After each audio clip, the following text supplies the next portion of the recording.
Hello, welcome to this video. In this video, I'm going to show you a great line against Carokann. It's not a tricky line or a tricky gambit, it's just an offbeat move that will get your opponent out of preparation and will improve your win rate against Carokann. So, we get to the line. First, I want to thank Cheeky Check, a great author from Lichess that allowed me to make a video from his studio. He was the author of this studio and the one that explained the line, and I took it, and it has given me great results in blitz, in rapid, and in classical as well. So we get to it. First, it's against the Tarta cover, and it's against knight f6, queen d3. The idea is really simple, defend the knight, activate the queen early. I don't know if this line has a name. I haven't found it. Yeah, Chikiche didn't as well. He doesn't know if the line has a name. Okay, first I'm going to show you a game in which black tried to get out of the preparation of white and got completely smoked. E5. A really strange move. I don't think any of us will face it. I'm hoping for it because I think we will easily win against this line. And with a bang. Like Reti did. Queen a5 to recover the pawn, bishop d2, and against this, Reti finds a brilliant move, castles long. And his intention might have might have been seen from Tartakover's point of view, like, well, knight h9, rook e1, f5, and then f3, and white is clearly better. Okay, he might have assumed that that was the idea, and he thought that he was worse, but not lost. But the idea of Reti was a lot more venomous. His idea was knight takes knight, queen d8, a brilliant queen sacrifice, and I believe all of us will probably have seen this mate pattern in which it's a double check, king has to move, we checkmate like this. Or if Tartagover would have wanted, like this. So okay, that was an appetizer, and we're going to start with the main lines. The main line is knight takes knight. A really played move. Natural, it's a good move. And the idea is to take, and after queen retakes, to get the knight in d7 and gain a tempo on the queen with knight f6 ideas. So knight f3, knight f6. And here, there is this rare queen move that will surprise your opponents with queen f4. More natural is queen d3, or not natural for the position, but more normal for players. Like black has probably faced this, but probably with queen d3 moves.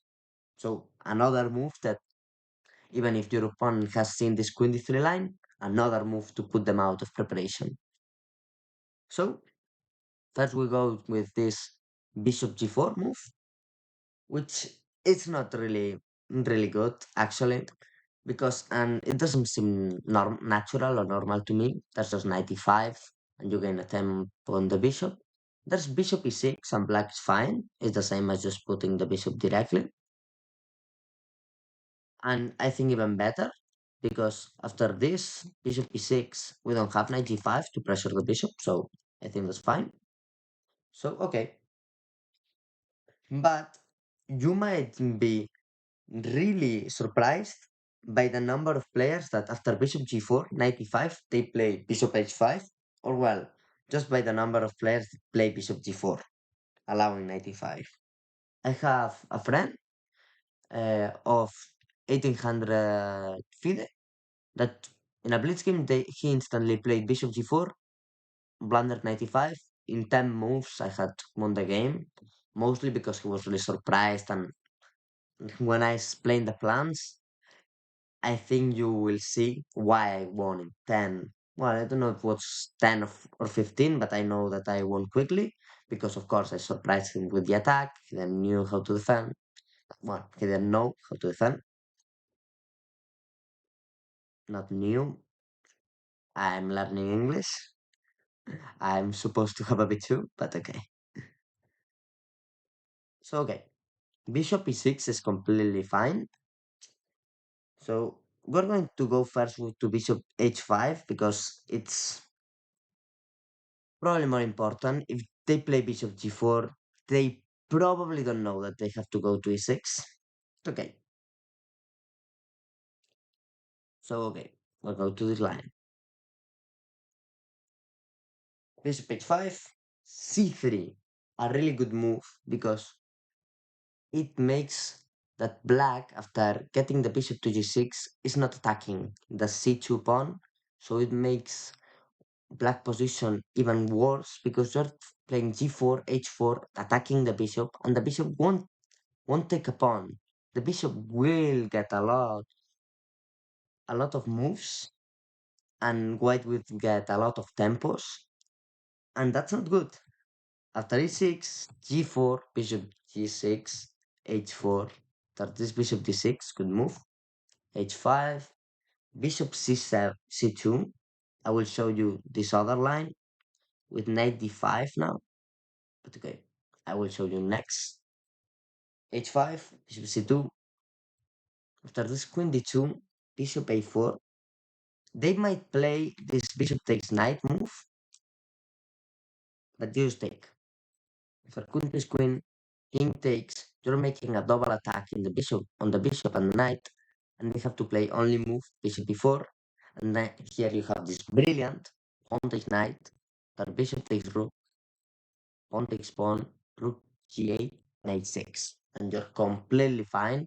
You have two passers, a really good structure of pawns, and in two moves you will be active, like king e1, bishop f4, and you're getting the bishop out in a second. And your opponent will have problems. This is a +2 advantage actually, so completely fine. Okay, we go back to this bishop a4 line and h6 attacking.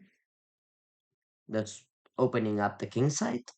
After this g6, you attack the bishop and with b3 and then c4 and bishop a6, queen e3.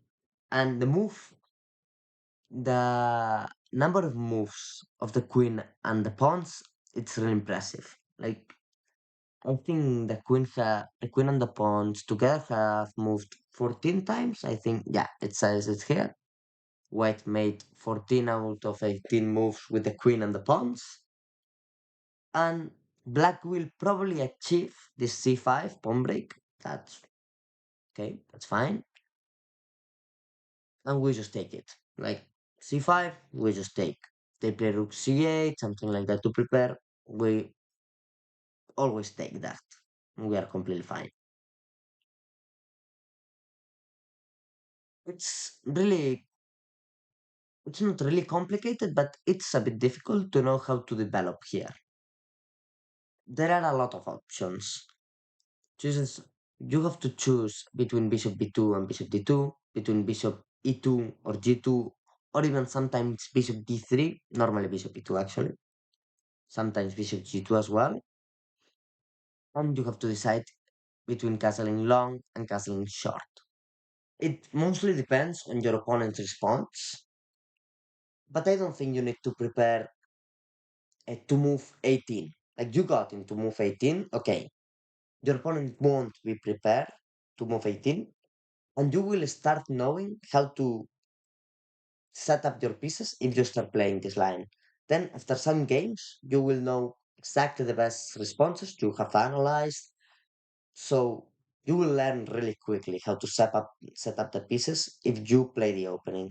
Like, of course, if you get into move 18, it's completely fine. If you don't actually know, then you just use your time and decide where should be your opponent's pieces, where should be yours, and that's completely fine because you probably didn't use time here. Like you just moved because you know it. You know all of this with your preparation. It's not really complex to remember if you know the plans, like breaking it. Break the king side. I will keep studying this to be able to remember all of this, and you should as well because it will help a lot. You will get time advantage in the game as well. So I don't think not knowing exactly where to put the bishop b2, d2, g2, e2, and castling long and short, you will learn like or you will decide in mid game. Like you will see the move. Of course, I cannot show all the possibilities. Rook c8, I think it's probably smarter to play bishop g2, castles short, for example, and keep defending. Or bishop e2 best, and then castles short. Because they will try to attack in the king in the queen side. But of course, that's just a rapid thought. In a classical game, you can think more, and even in a blitz game, you will probably have, if you have remembered this correctly, you will have 3 minutes. 1 minute dedicated in knowing your setups exactly. You're completely fine. So I think you will get a really good position here. So this, I think this is like a +1. So advantage, probably superiority on in time situation. I think this is really great. Now we go to a better line. Like, I think bishop e6 is smart because they have played bishop g4, knight e5, and then bishop e6. But it's not as simple. Now the black bishop is forced to develop in a fianchetto, well, fianchetto. It, if not, where is the bishop going? Like, so, as you see, plan or black's plan is just one, really straightforward, like just g6, bishop g7, castles long. So you have an attack. As you know, his plan, you know how to attack. Bishop d3, g6. Oh, I then remember to show the other lines of the bishop h5. Well, I will come back to it after explaining this. I I will first explain the main lines, and then if I have time, I don't want to make the video really long. I will explain the other lines. Okay, so where were we? We were, yeah, explaining this g6 move. Okay, and after castling, the natural, bishop g7, rook e1, and c4. And here, you just get practical chances. And here, the setup is way more clear. We just try to play b3, and we can play bishop d2, bishop c3, or bishop b2. Mm, both are fine. I think if he says bishop d2, bishop c3, it's because he has analyzed it really, really profoundly and has found out that bishop d2, bishop c3 is smarter. But I think bishop b2, oh, here he says it, bishop b3 and bishop b2 is completely fine, okay? And in day for a trade of knights, you just take it, or you play knight f3. I prefer knight f3. Taking it, it's a possibility. I don't like it much. You just have to keep the pieces. His advice is knight f3. I have found out that knight x knight is not that bad. I don't like it at all because you just give back the advantage. So don't don't do it. I recommend completely knight f3. And you should try to play rook d1, and that's mostly it. Like you just try to play b3, bishop d2, rook d1. It's a really simple setup. And if knight d7, knight f3. And well, he says that h3 is useful at any point. You decide when you want to play it. So I will recommend these lines, for example. Okay, wait. Oh, it doesn't allow me to make more moves. Okay, that's a bit annoying. Okay. I assume he prefers to just make the setup here, like showing the setup. So b3, bishop b2, rook d1, and at some point h3. Okay, that's a good recommendation. Okay, now we go back to this bishop h5. And here I will show you this line. Like it's a really huge analysis. I will explain it really briefly, and after it, you can look at the studio if you want to learn more about it. So instead of bishop d6, like we have seen, they have this knight d5, push the queen f3, we're completely fine as well. Here they can play f6, and we take, and we play queen e4. I assume bishop d3 is fine as well. Queen e4 looks way better because we attack two pawns, e6 and g6. So, a good move. And now h5, a huge attack, and we're clearly better. They have queen f6 as well, so we see. The queen e2, we are threatening bishop g5, so great, great move, queen e2, and then we know that queen f6 is probably not really smart. They're playing clearly better. So after queen e2, h6, g5, knight takes bishop, h5, we are killing our opponent. Like if they take, I see, well, I will just take e6, we just win. Okay, someone looked very deeply into these path lines because queen f6, for example, doesn't look really good, doesn't look natural at all. So okay, queen g8, bishop h3, and okay, we won't look more deeply into this. It's a good line. We're clearly better here. So it's not that much to see. Okay, so that's bishop e6 and bishop h5. And now other ideas. You will see a natural moves. 8 e6. Okay, e6 has a bit of a problem that's just generating problems. We will just generate problems in the king side. Bishop d6, gaining a tempo, but we just block, knight d5, and we just castle quickly, knight d5, good choice. After queen e4, f5, queen e2, and here checks says to us that white scores 70% wins. That's pretty logical, seeing that we will play c4 at some point, bishop b1 and a3, and knight b4 we can play bishop b1 as well. We have a huge attack, we can play f4, and it's really comfortable mostly. It's not winning, but it's comfortable. And if knight b5 now, we have bishop c4. They are forced to go, well, not forced, but kind of their own their only choice to just go back. It's okay. It's good. Good line. That's this g6 instead. I think any player would play g6 first, but we just play c4, knight f6, queen e2, and again we're really comfortable. And well, here c4, nope. And here in knight f6, we just have queen h4 with destroy. Okay.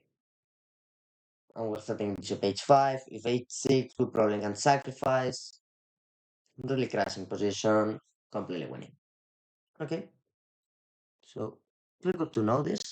And now we get into this 9 bishop e7. He made it like a sub sideline, but it's really played. I have played against this a lot, so I will explain it. So bishop e7, we castle quickly. After queen h4, it's the same as before, but it's not that bad because, of course, the bishop is in d6. If, of course, after knight f6, I'm saying the last line we saw that was really bad, just coming back to f6 and then we get that huge attack. It's not the same at all, but it's kind of similar. We get this huge attack, and again, we are just comfortable. Like, we avoid the trade, we have rook lift ideas with, I don't know, rook d2 on rook e5, I think. f5 looks really weak. And I don't know Black's move actually now. Like it's really tough to play now. I don't actually see a good move for black. Well, okay, I will look for it. Okay, 26. Maybe not that, but refresh. We get to the next line. This is 6 is interesting, but not too much. Now, okay, get out the engine, and this is 6. Here they won't castle. They won't play this natural g6, bishop e7, or bishop d6, or g6. No, no, no. They will play e6, bishop e7, or bishop d6, but they won't play for this castling idea. They will play for c5, and we will just ignore. We're gambiting the pawn. It's not that much of a gambit because taking, okay, we're completely fine. It won't go back, like we won't lose it. Here we have a really huge attack. Here he says that he doesn't have experience. Sadly, I don't have experience as him. It's an extreme position. It feels really comfortable. Like again, it's mostly in as a mature level. The opening is mostly being comfortable. If we're comfortable, we're completely fine. Because of course, yeah, it's tough to play but for black. Here, it is too difficult, of course, but it's comfortable for us. There's still game. It's not like these tricky opening lines that are good for blitz, for classical, no. So I think that just being comfortable at our level is completely fine. And here, this G6, it's really late, the G6. There's a line with G6 that it's not as late as this. We had an opponent that played G6 quickly. So, okay. Here he says that bishop d3, there's bishop f5. Takes, and queen a5, really interesting. C3 and queen takes f5. You play c3, just you would think bishop d2 is better, but c3 is better because you improve your structure.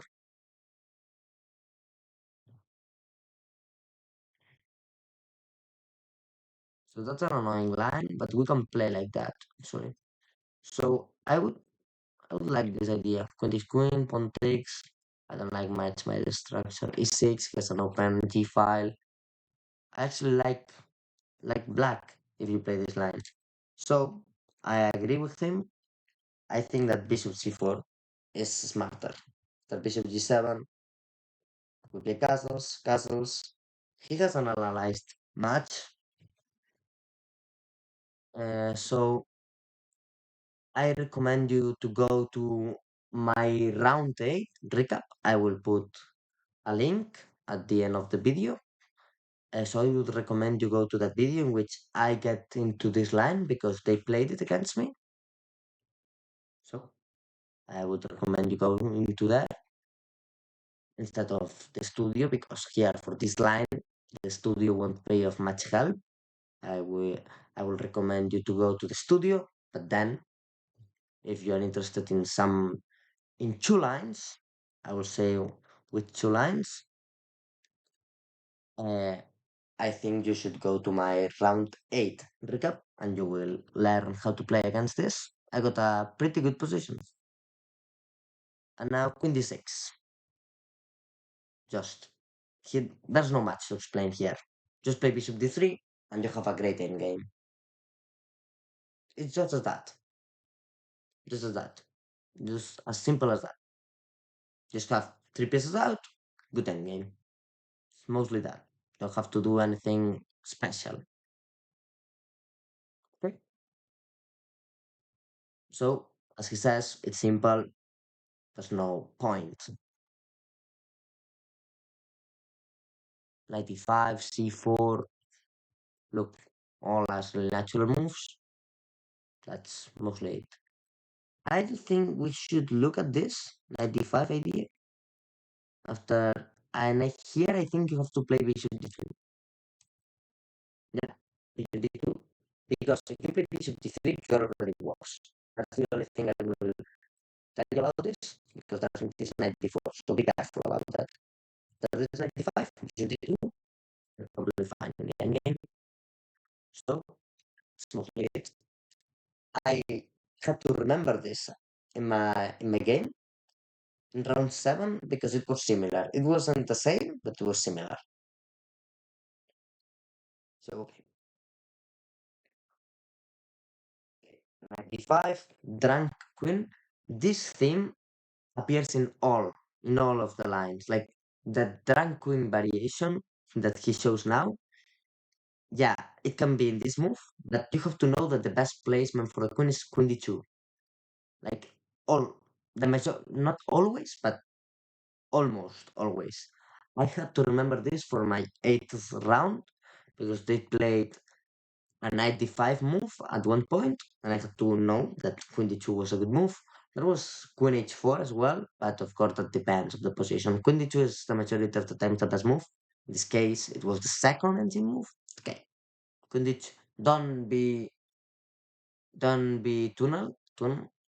have tunnel vision with this. Like don't just say, well, queen d2 is always the best placement.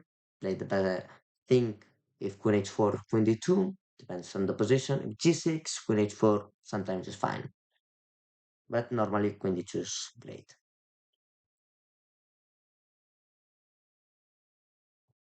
It's really natural here. There's not much to explain. They move, queen d2, they get a good bishop. We fight against that bishop. Then e6. Here we'll play c4, rook a d1, rook a e. Well, that's wrong rotation by him. It's rook f e1, not rook e f1. Okay, that's completely fine by him. And we will play bishop d2 as well to avoid this knight b4 moves. So I think it's first bishop d2, then c4, then rook a d1, and then rook e f e1. That's and then you can play a4 moves to avoid b5, something like that. You have great queen side and a good king side. It's okay, it's completely fine. And here, this knight takes e4, queen d5. He doesn't explain much again, but again, I recommend you to go to my, not now, it's not the 8th, it's the 7th game of the Catalonia Championship recap, and I play against this line. I think I played quite well. So if you don't like this type of endgames, this this opening is not as much as for you as you think, looking at the attacking position. But okay, it's fine for the attacking position, but of course, they want to get into an endgame and you don't like it, you will play moves like queen e3 really passive. So you have to like the endgames and like the attacking positions. That's why it suits me so much, and I think it will suit a lot of people because a lot of people is good in endgames, is good in middle game position of attack. They're not as good in positional stuff. So why that's the reason why I enter in endgames and why I enter on attacking positions. So okay, bishop d3, queen takes bishop, queen takes queen, and we have a good endgame. Again, I recommend you to look at the video and the 7th round or the 8th round. Both are I think both are quite instructive for this opening. Okay. But now, this is 6. Here, he hasn't studied much, so I don't want to explain a lot. Okay, it's just an idea. So we will pass it quickly. If they don't take, it's just comfortable again. Like, they they don't take, we just have this huge attack, and we can play this g4 if we want to. They take, we can play really natural moves like rook g, and we have a cannon. That's mostly it. He he doesn't have analysis. I don't have it either because they haven't played this against me. I have played against them I think all the lines, not this, because the Carokann players don't like playing this. They know that if knight takes knight, they're fine. So they just usually play the knight takes knight variation, and then they decide trading the queens, getting into this bishop e6 line, getting this e6 move, playing the g6 setup. It's okay. This is just an interesting line, but you won't face it normally. And here, this is really annoying. This is really similar to what an 2090 opponent played against me. It was in the eighth round. I don't remember exactly if it was this 8 g6 or they played 6 g6, but it's really similar the way you have to play. Of course, the only difference is that bishop d3 or bishop e2.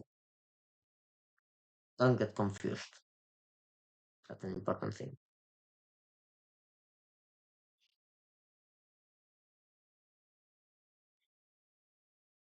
Here, he explains that against knight takes knight, queen takes, it has played really little, like 11 games.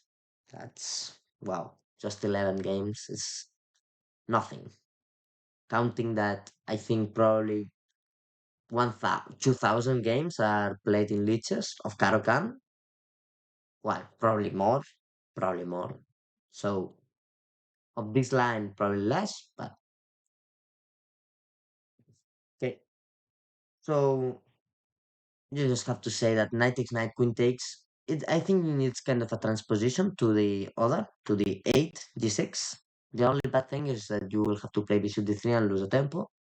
Okay, that's fine. a5. This is a plan my eighth round opponent played against me. He found it over the board. Like that was crazy. Like he found a5 over the board so easily. I don't know if you consider it easy, if you consider it natural. When I saw this, I thought, well, a5 is a plan that it's engine plan. If you don't know it, you won't play it. No, no, no. Then after the game, he tells me, well, it just looked natural. I said, no. And he explained to me that he just knew that he was fine in this position and that was a good setup, but he then knew that a5, then a5 was good. After thinking about it, he thought my a5 was good and he played it. And he, after all, beat me. I put a fortress in an endgame. Okay. I don't want to talk much about the game. I think I just have finished analyzing all of the lines. I think the video is quite long, but not too much. It's 33 minutes. If you want to look more into this line, I will put the link of the studio in the video. And any question you have about the opening, you can ask me. And thank you for saying. Please subscribe. Bye.